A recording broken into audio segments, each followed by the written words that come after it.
Greetings, ladies and gentlemen, and welcome back to another World of Warcraft Classic Guide. My name is Kargoz, and today we're going to be talking about binds and bars. I'm going to be showing you, hopefully, how to set up a clean, simple, high-functioning user interface, how to set up a logical system for your keybinds, how to get just clean bars that are sized to your tastes, and just show you basically how I play the game. I get asked all the time in stream, Kargoz, what kind of bars do you use? What is that add-on? What is this add-on? So here we are in the character creation screen. I'm just going to create this simple guy. We'll call him Clean UI Man, and we're just gonna get right into it. We got the name. You'll love to see it. Here we go, boys. Clean UI Man now exists on Bloodsail Buccaneers. So let's start off by talking about the bars, and we'll do binds afterwards. So the add-on that I use to set up my action bars is an add-on called Dominos. Now Dominos has been around forever, and it is reliable. It doesn't really break. It's very simple. I love it. A lot of people swear by that, are in the LVUI camp, and that's fine. I've used that before as well, but I like almost preserving the original aesthetic of your bars a little bit. You know, I don't use the Blizzard stuff, but anyway, we're gonna get right into it. So this may be a little bit overwhelming. You see all this funky junk in the middle of the screen. You're freaking out. Kargoz, what do I do? What do I do? This is freaking me out, this Dominos thing. So here we go. First thing you want to do is go to the top right, hit this little bongo drum, or whatever that is. It looks like a little bongo drum called Dominos. Left click it. All of your action bars will start glowing blue all over the place, and this pretty much means you're in the manage mode, so you can manage all your bars in this current state. So what I would first recommend doing before you do anything actually is right click Dominos. If you right click this little bongo drum, it'll bring up the menu, and the first thing I recommend doing is to show empty buttons.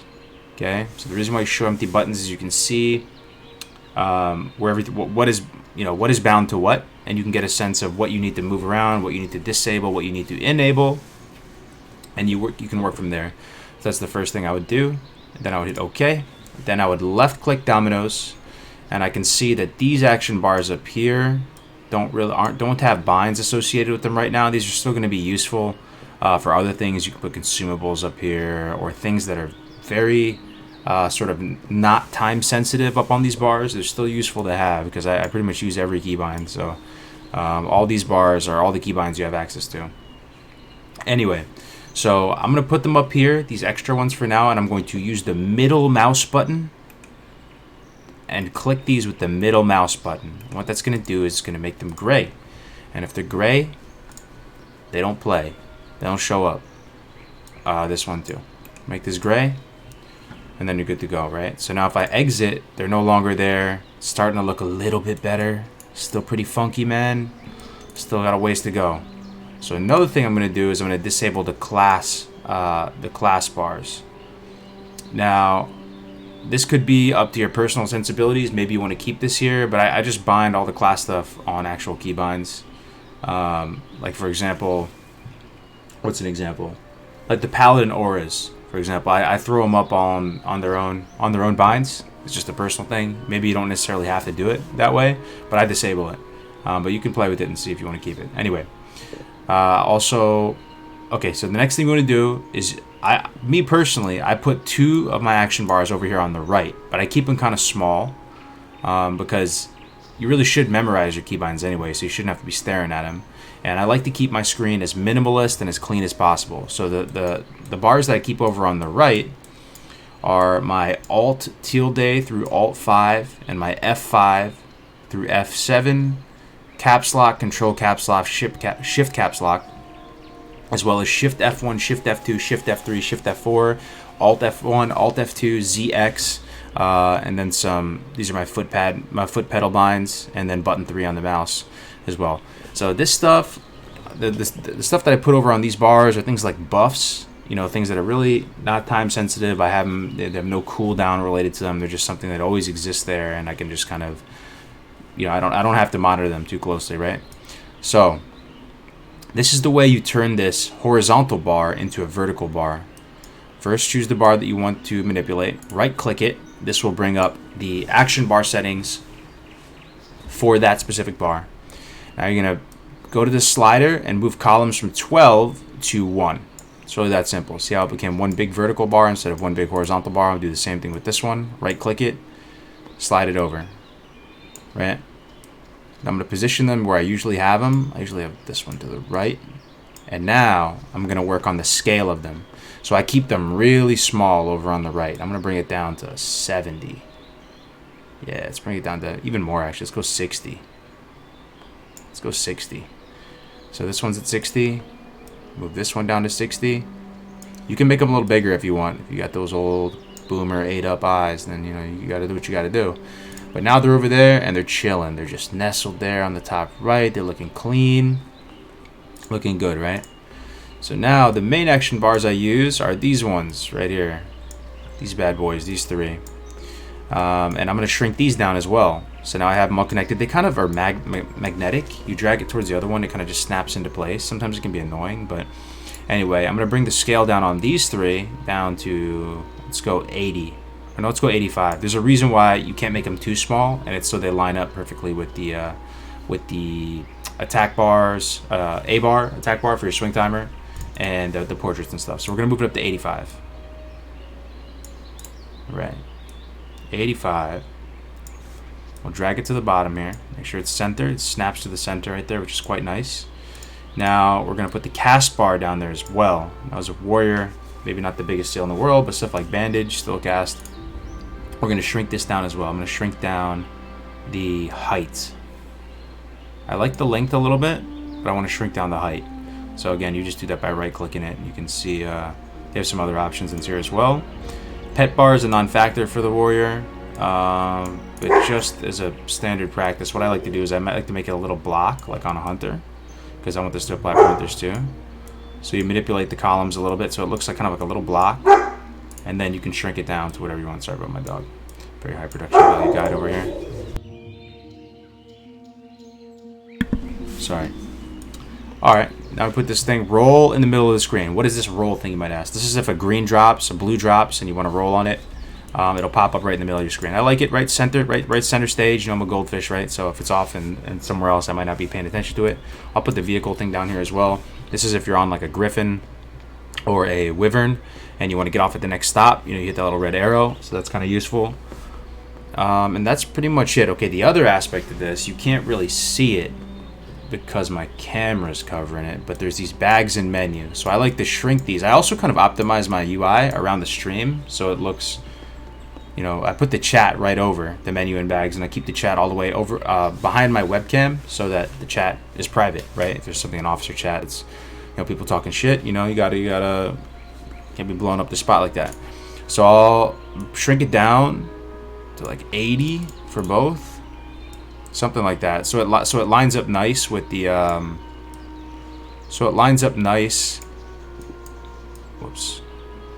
with the bag. So they pretty much match. See, they're like matching the same size now. I tuck it in the bottom right. Now that's good to go. Now the other thing is XP. Forgot about this. If you're leveling a guy, you need to show your XP, right? So what I do is I nestle it there, and now it's way too big, right? You right click it and you just manipulate the width until it's right about the same size as everything else. There you go. And then we put the cast bar right on top of it. Beautiful. Look at that. Now we're cooking, man. Now this right here is called details. This is a damage meter. Threat tracker is a tiny threat add-on thing, plug-in baked into it. So having a DPS meter and a threat meter, very, very important in Classic WoW. What you can do to keep it out of sight, out of mind is you just drag it. So it's kind of small like this. This is all I do. And I just tuck it over here. I tuck it right up, right above the chat window. So it's still on its own. I can drag it around without having to go fish for it. But it's out of sight, and you guys can't see it, and it's not cluttering up your viewership experience. So now I move the chat. So to move the chat, you right-click. You right-click this, and you unlock window. So now you can move it over, right? And you can use this little anchor point in the bottom right to drag it as small as possible. This is as small as it goes, pretty much. And this will nestle perfectly right over our menu and bags with the damage meter right here, right above it. Perfect, dude. That's looking nice. You guys can't see it. Everything's looking juicy, right? So the next step is to work on the your what do they call this? Character portrait and your target, right? So right click, and then you go to move frame, unlock frame. Somehow I get asked this all the time. People ask me, what add-on do you use to move to have your nameplate be in the middle of the screen? There's no add-on needed, man. All you gotta do is right click the default ones, unlock frame, just position it like this. There you go. So now I like to have them center. Everything is centrally located. I don't have to look off into Timbuktu to see how much health I have. Everything is within my field of vision, while also preserving some of that original classic experience. Looking clean, looking simple. There's nothing cluttered. It drives me crazy when I see all the, you know, the custom combat text and font. You got that Titan panel at the top. Oh man, just triggers my. I don't have OCD, but you know, it just it looks too messy, too hectic for my taste. All right, so the next things that you gotta configure is your swing timer. Pretty much everybody should have a swing timer tracking your swing and the enemy swing. Why do I want to track my enemy swing though, Kargoz? Why do I gotta do that? There's many reasons why. One, you know, if the standard mob swing time is what, 1.52, it's probably 2 average swing time. So if you're casting anything that's, you know, 2-second cast time or faster, and the mob's swinging every 2 seconds, you can wait for their auto to finish and then start casting right away. And if you do that, you're not going to get any pushback resistance. Same thing with a 1.5-second cast and a 1.5 attack speed. So you can also bandage right after a swing to get a few ticks off. You can also, and you're managing your own swing timer is super important, right? So you can kite stuff around. You can get full value from your melees if you're doing melee weaving or something, if you're a hunter. Anyway, very, very important to track your swing and your enemy swing. It's just kind of like basic manners. So the add-on I use for that is called A-Bar. You can download it on willitclassic.com. That's the site I would recommend to download all these add-ons, willitclassic.com. I know the guy who owns it, really nice guy. So A-Bar, you download A-Bar, then you do A-Bar unlock. That's the command, /A-bar, one word, space unlock, and then you get these little bad boys here. The attack bar anchor, this is yours. So I put it right here underneath the portrait, and then the enemy ones I put right here. See how clean this is though, guys?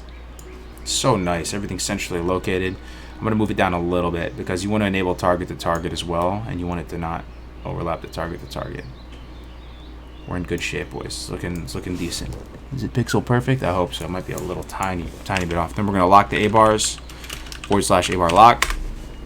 Next thing we're gonna do is do the 5-second rule tracker. That's another thing I do. There's multiple of them out there, but you wanna have that if you're a mana user, so you can track your spirit-based mana regeneration, so you can see when you're about to experience that first tick for the first time, and get a little chunk of regen back. So for me, I use the 5-second rule, and the command for that is /FSR space unlock. So boom, there it is right there. I'm not a mana user on this warrior right now. So what you do once you do FSR unlock is you just drag it wherever you want. I put it right above my frame, right here, and then to manipulate this, you just right click it and drag. You can drag it like this. You can go crazy. If I want to really see my 5-second rule ticks, you can even do this if you want. But I keep it pretty small. Just put it right here.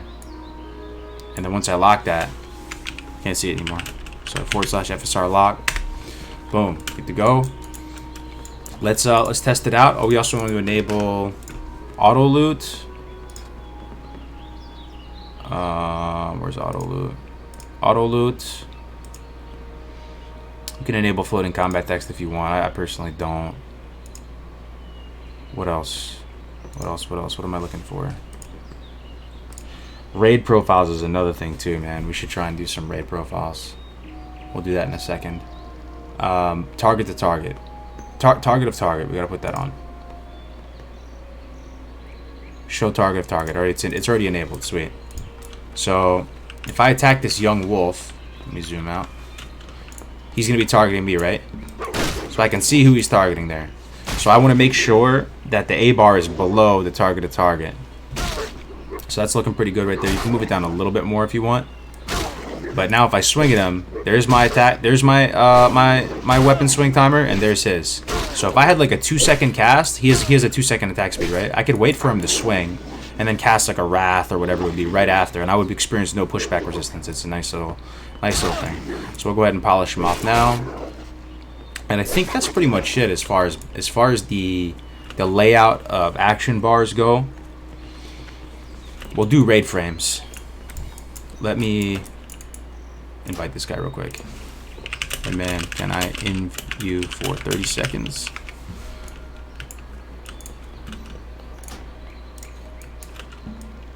See if he accepts. I just want to show you. Okay, he did. TY. All right, sweet. So to do raid frames, this is what you would do pretty much. You go to here, convert the raid, so you can see what it looks like. See how bad that looks? Is the basic raid frame right there? Looks so bad, right? So bad. So you go to interface, raid profiles. First thing we do is keep groups together, and then non-horizontal groups. Display power bars, class colors. I don't personally display pets because it looks kind of clunky to me.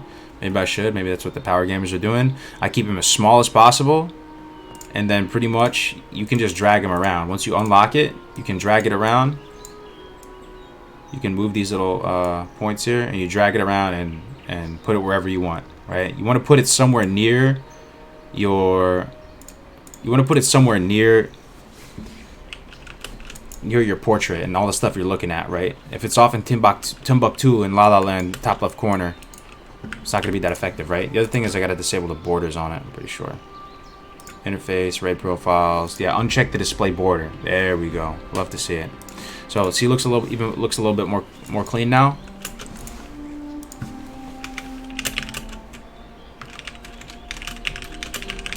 All right. So that's done. So that's the raid profiles. Now you're looking clean. Everything is good. Centrally located. Preserving the original look and feel of Classic. Love to see it. Now we're going to talk about binds. Alright. So this is a very personal thing. I'm not telling you how to play the game. Play it how you want to play it. But I recently redid my binds. When I say recently, I mean like a year ago. It's pretty recent. And I love it. I love it. I also little thing though, I'm a lefty, so I play with my mouse on the left hand. Believe it or not, I know it's a shocker, mind blown, you think I'm crazy, right? But I play with my mouse on the left hand, right hand on the keyboard. So these binds may reflect my personal sensibilities a little bit more as a lefty than yours, but hopefully it'll inspire you to redo your binds. Okay, so the first sleeper cell binds I want to talk about is F1 through F4.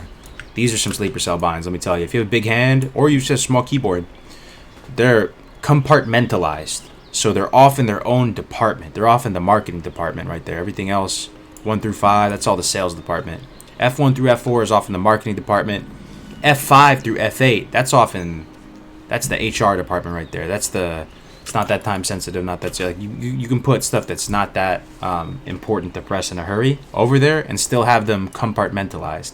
Now, what do I mean by compartmentalize?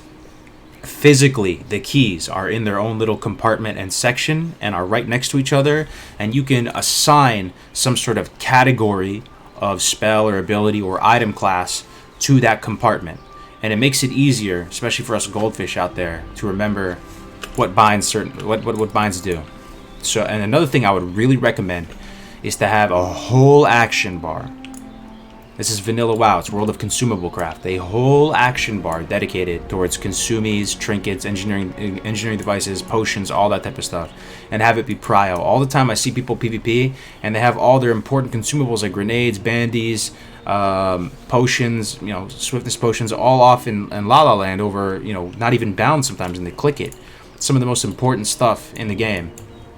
So for me, it's the most important bar that I have.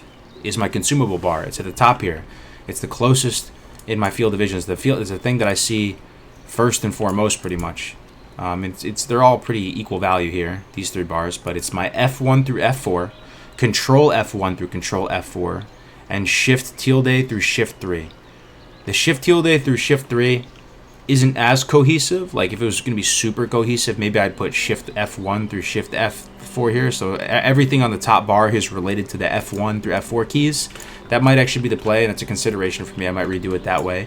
But either way, I know this whole top section, F1 is grenade. I always know it's grenade.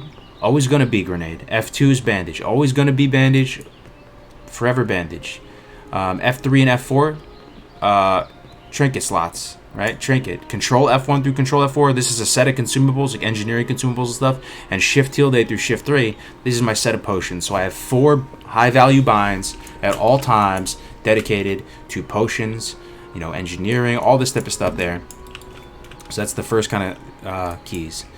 The other sleeper cell key bind, most of you probably use it as tilde. Tilde is to the left of 1, but it's damn near as high value as 1. Super good. I use tilde, control tilde, shift tilde. Tilde 5 ways. You know, I have all the tildes bound. So my basic action bar is tilde through F6. Now I used to not use the 6 bind because it was too far for me as a lefty. I have to touch it with my pinky. But I've since playing a warlock, when you really have to use every bind and have everything bound, I've had to adjust and start to get used to 6.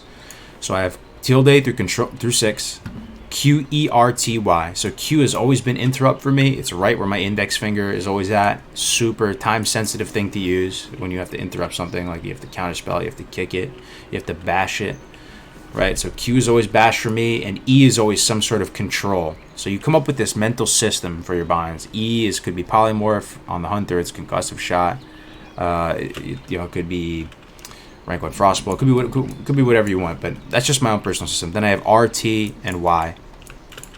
So the next bar up is control tilde through control 6, then control Q, control E, F, G, V. All pretty high value binds. You guys get the picture there. And then over on the right here, I have shift 1 through shift F4. We talked about this. This is where I put buffs. I always put buffs in this section here. Shift F1 through shift F4. It's important to bind buffs. I see some people that don't have their buffs bound, and you're using those all the time. You know, you die, you spawn at the graveyard, you got to reapply your buffs, right? Another super high value keybind is scroll up, scroll down on the mouse wheel, and the buttons on your mouse. So I'm a lefty, and I play with a SteelSeries Sensei. It's a basic mouse, doesn't cost much, but it's the best solution I've found for lefties because it has 4 buttons on it, 2 on the left, 2 on the right. It's not ergonomically biased. You know, it's not all crooked and made for the right-handers out there. So I like that. And scroll up and scroll down on your mouse wheel, depending on your class. You can use that. That's another compartment. That's the operations department. You can use that super high value bind that's time sensitive. Scroll up and scroll down.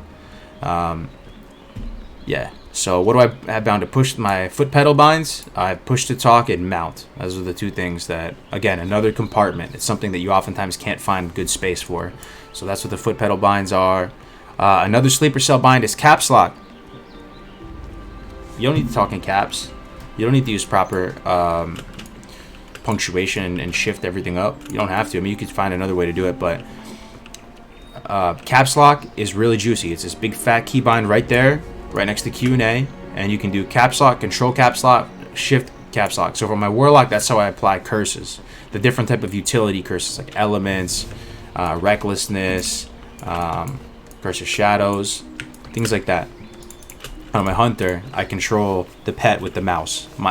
All of my pet controls on my mouse on my hunter binds. Scroll up to deploy the pet. Scroll back to recall the pet. The mouse button 3 is stay. Mouse button 3 is pet ability 1. Mouse button 4 is pet ability 2.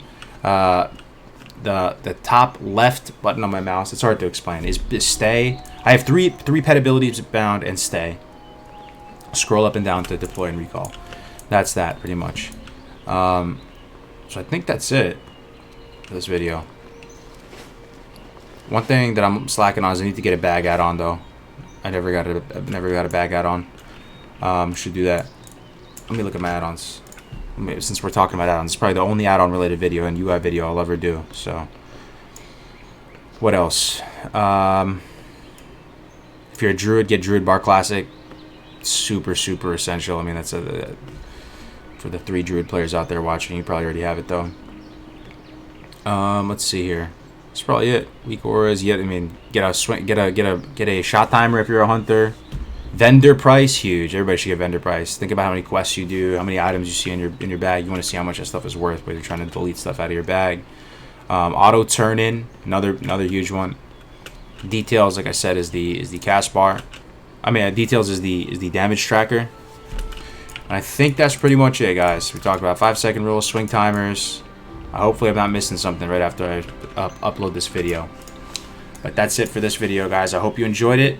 I'm happy I can direct people on stream now to this video.